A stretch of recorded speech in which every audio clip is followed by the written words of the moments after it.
আজি আচলতে এটা দুগুণ উৎসাহৰ দিন, কাৰণ কেৱল আমাৰ এই বহাগী উৎসৱে যে পাতিছোঁ তেনেকুৱা নহয়।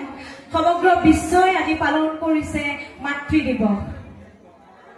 আমাৰ অসমীয়াত এষাৰ কথা কোৱা হয়, আইৰ সমান হবগুণ, নৈৰ সমান ববগুণ। যিদৰে বহাগ মাহে আমাৰ প্ৰকৃতি আইক নতুন সাজেৰে সজাই তোলে, ঠিক তেনেকৈ আমাৰ জীৱনক মৰম আৰু আশীৰ্বাদেৰে সজাই তোলা মানুহগৰাকী হৈছে আমাৰ মাতৃ। গতিকে আজি এই বিহুৰ বাকৰিত উপস্থিত সকলো আই মাতৃলৈ মোৰ সশ্ৰদ্ধ প্ৰণাম জনালোঁ। আজি আমাৰ এই সাংস্কৃতিক অনুষ্ঠানটি আৰম্ভ কৰাৰ আগতে মই পবিত্ৰ মঞ্চখনক নতশিৰে সেৱা জনাই সকলো ৰাইজৰ পৰা আশীৰ্বাদ বিচাৰিছোঁ, যাতে আজিৰ এই অনুষ্ঠান ভাগ মই সুকলমে আগবঢ়াই লৈ যাব পাৰোঁ।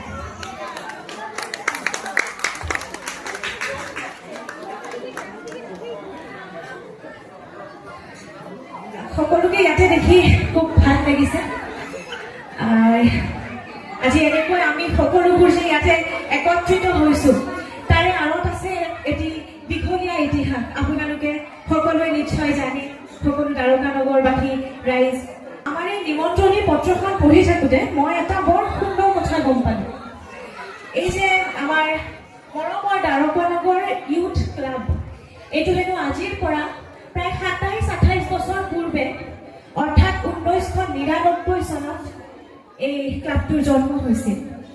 প্ৰয়াত পূৰ্বপুৰুষ আৰু লগতে পূব বৰাগাঁও সম্বৰ্ধই গোষ্ঠীৰ প্ৰচেষ্টাত এই ক্লাবটোৰ প্ৰাণ প্ৰতিষ্ঠা হৈছিল।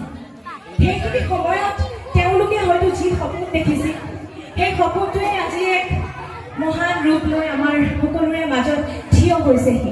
এজন সদস্যৰ পৰা আৰম্ভ কৰি আজি সমগ্ৰ দ্বাৰকা নগৰবাসী সেই একতা আৰু মৰমৰ দোলেৰে বান্ধ খাই পৰিছে।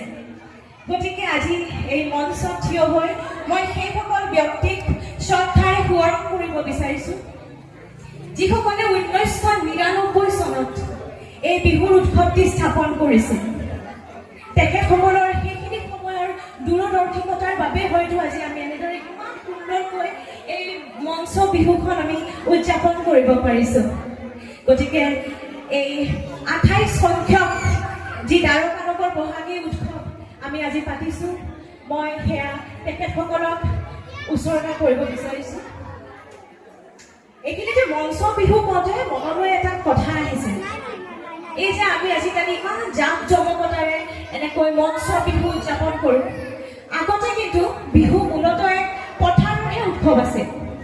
আগতে গাঁৱলীয়া সমাজত সকলো মানুহে খেতি পথাৰৰ মাজত ৰঙালী বিহু উদযাপন কৰিছিল।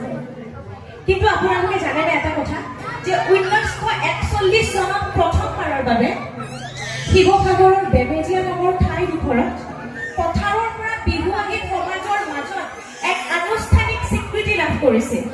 আৰু তাৰ পিছতে আমাৰ অতিকৈ আপোন গুৱাহাটীৰ যি লতাশিল খেলপথাৰ আছে, তাতে প্ৰথমবাৰৰ বাবে খুব ডাঙৰকৈ ধুনীয়াকৈ মঞ্চ বিহু উদযাপন কৰা হৈছিল। আৰু তাৰ পিছতে সেই ইতিহাসক অনুসৰণ কৰি আমাৰ অসমবাসী ৰাইজে বিভিন্ন প্ৰান্তত নিজৰ নিজৰ চুবুৰীত নিজৰ নিজৰ ঠাইত সৰু ডাঙৰভাৱে মঞ্চ বিহু উদযাপন কৰি আহিছে। আৰু ঠিক তেনেকৈ আমাৰ দ্বাৰকা নগৰ ইউথ ক্লাবেও খুব সুন্দৰভাৱে আজিলৈকে প্ৰত্যেক বছৰ ইমান সুন্দৰকৈ আয়োজন কৰি আহিছে বিহু। গতিকে এই বিশাল আয়োজনৰ লগত জড়িত প্ৰত্যেকগৰাকী ব্যক্তিক মই ধন্যবাদ জ্ঞাপন কৰিব বিচাৰিছোঁ।